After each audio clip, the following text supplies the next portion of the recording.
बच्चों, आज हम लोग एक्सरसाइज 5.2 करेंगे। Question number first, fill in the blanks in the following table given that a is the first term, d is the common difference and nth n का मतलब होता है nth term of an AP. ठीक है, आपको क्या करना है, ए की वैल्यू फर्स्ट पार्ट गिवन है और डी की वैल्यू गिवन है, एन की वैल्यू गिवन है। आपको ए एन की वैल्यू यानी nth पार्ट की वैल्यू आपको निकालनी है। तो nth term of an AP का nth टर्म निकालना है। तो nth टर्म का फॉर्मूला क्या होता है, तो सबसे पहले फॉर्मूला हम लोग लिखते हैं, यानी nth टर्म को ए एन कहते हैं। ए एन इजक्वल टू हो गया a one plus n minus one multiply by d हो गया। ठीक, ए एन का मतलब है nth टर्म आपको निकालना है, यानी ये देखिए ए एन आपको यहाँ पे दिख रहा है, यानी ए एन की वैल्यू आपको निकालनी है।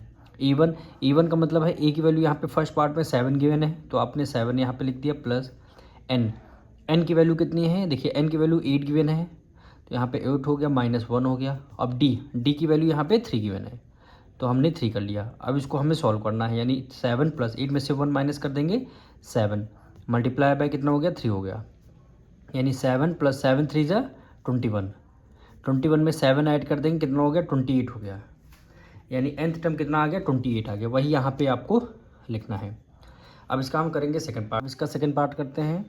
ठीक, क्या कि मैंने फॉर्मूला लिख रहे हैं, nth टर्म का फॉर्मूला क्या होता है, a n is equal to a one plus n minus one multiply by d हो गया। अब देखिए ए एन की वैल्यू क्या गिवन है, हमें केवल ए की वैल्यू गिवन -18 है, तो हमें ए की वैल्यू -18 लिख लिया, प्लस डी की वैल्यू हमें फाइंड करनी है, यानी ठीक, और एन की वैल्यू 10 गिवन है, यानी ब्रैकेट में एन की वैल्यू कितनी गिवन है 10 गिवन है, यहाँ पे लिख दिया 10 -1 हो गया। और डी की वैल्यू कितनी है, डी की वैल्यू आपको फाइंड करनी है, और ए एन की वैल्यू देखिए ए एन की वैल्यू कितनी 0 है, तो ए एन की वैल्यू हमने यहाँ पे 0 कर दिया। तो फाइंड क्या करना है, डी की वैल्यू आपको फाइंड करना है। 0 को एज इट इज़ कर दिया, इक्वल टू को नीचे इक्वल टू -18 हो गया, प्लस 10 में से 1 माइनस कर देंगे 9 डी आ गया। ठीक, अब 18 इधर माइनस में, इधर किस में आ जाएगा, प्लस में आ जाएगा, इज इक्वल टू 9 डी हो गया। 9 इधर मल्टीप्लाई में इधर आ जाएगा डिवाइड में, 18 divided by 9 is equal to d आ गया। डी 9 2 ज़ा 18, यानी डी की वैल्यू कितनी आ गई 2 आ गई। अब डी की वैल्यू यहाँ 2 लिख देंगे, यही आपका आंसर हो जाएगा सेकंड पार्ट का। अब इसका थर्ड पार्ट करेंगे। फॉर्मूला लिखते हैं, nth टर्म का फॉर्मूला होता है a n is equal to a one plus bracket में एन माइनस वन डी आ गया। ठीक, थर्ड टर्म में आपको क्या है, ए की वैल्यू फाइंड करनी है। ये देखिए यहाँ पे कुछ नहीं गिवन है, आपको क्या करना है, ए की यानी ए वन की वैल्यू आपको फाइंड करनी है। डी की वैल्यू -3 गिवन है और एन की वैल्यू 18 गिवन है, तो एन की वैल्यू 18 -1 हो गया। और आपको इस बार क्या फाइंड करना है, डी की वैल्यू देख लीजिए यहाँ पे कितनी, डी की वैल्यू -3 आपको गिवन है, डी की वैल्यू -3 आपको गिवन है, और ए एन की वैल्यू देखिए -5, यानी ए एन की वैल्यू -5 आपको गिवन है। यहाँ से आपको सॉल्व करना है। तो सबसे पहले हम क्या करेंगे, इसको सॉल्व करेंगे। -5 को एज इट इज़, यानी ए वन प्लस 18 में से 1 माइनस कर देंगे 17 मल्टीप्लाई बाय कितना हो गया 3 हो गया, -5 हो गया is equal to a one. ठीक, 17 3 जा कितना हो गया 51 हो गया, ये प्लस है माइनस प्लस माइनस माइनस हो गया, 51 इधर माइनस में इधर आ जाएगा प्लस में, -5 प्लस 51 हो जाएगा is equal to a one हो गया। 5 इधर माइनस में इधर प्लस में, प्लस माइनस माइनस 51 में से 5 माइनस करना, कितना आ जाएगा 46 आ जाएगा, यानी ए वन की वैल्यू कितनी आ जाएगी 46 आ जाएगी। यानी थर्ड पार्ट में ए वन की वैल्यू आपको यहाँ पे 46 लिख देना। इसका फोर्थ पार्ट अब हम लोग करेंगे। फॉर्मूला पहले nth टर्म का लिख लेते हैं, a n is equal to a one plus n minus one multiply by d हो गया।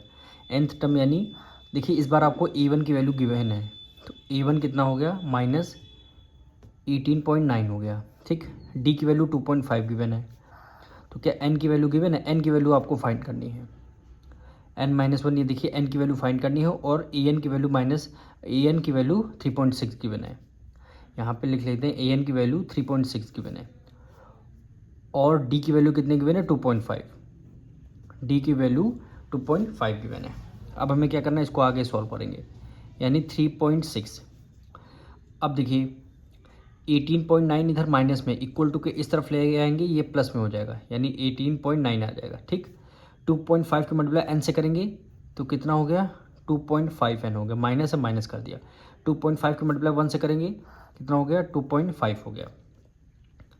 18.9 में 3.6 ऐड करना है, कितना हो गया 18.9 में 3.6 ऐड करना है, ठीक।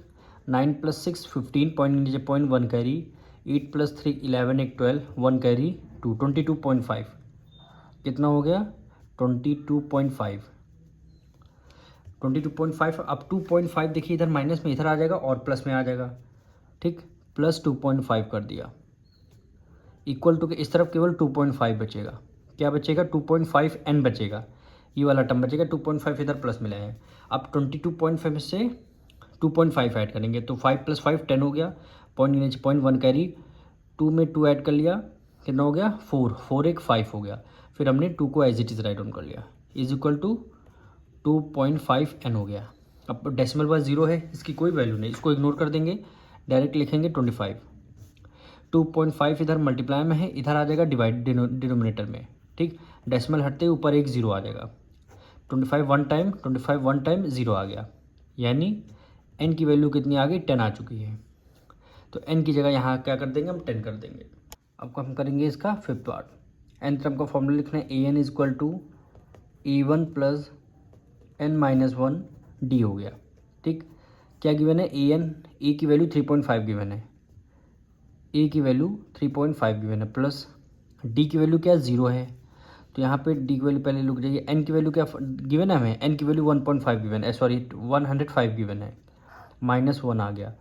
d की वैल्यू देखिए आपको 0 गिवन है, d की वैल्यू 0 हो गई। और ये क्या है nth टर्म आपको फाइंड करना है, इस बार आपको an की वैल्यू फाइंड करनी है, ठीक। तो an = 3.5 हो गया, प्लस 105 में से 1 माइनस कर देंगे, कितना आ जाएगा 104 आ जाएगा, 0 कर दिया। 0 को मल्टीप्लाई 104 से करेंगे तो क्या आ जाएगा, ये वाला पार्ट 0 हो जाएगा, केवल बचेगा क्या 3.5 बचेगा, क्योंकि 104 के मल्टीप्लाई 0 से करेंगे 0, उसकी कोई वैल्यू नहीं, इसलिए an की वैल्यू कितनी आ गई 3.5। यहाँ से क्वेश्चन नंबर 1 हमारा कंप्लीट होता है।